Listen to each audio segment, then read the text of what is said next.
Roblox failing to launch with the error, the program can't start because api-ms-win-core-memory or library loader is missing? This error usually appears on Windows PCs due to missing system libraries, outdated Windows versions, corrupted Visual C++ files, or incomplete Windows updates. In this video, I'll show you all the working fixes step by step to restore the missing DLL dependencies and launch Roblox without errors. First, open the link that you'll find in the description of this video.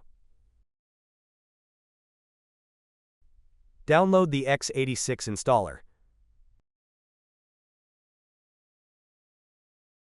Download the x64 installer.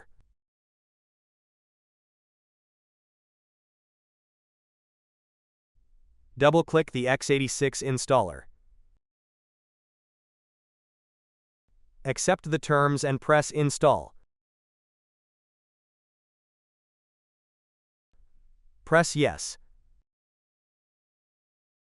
Wait for the program to be installed. Press Close. Double-click the x64 installer. Accept the terms and press Install. Press Yes. Wait for the program to be installed. Press Close. Now restart your PC to apply the changes.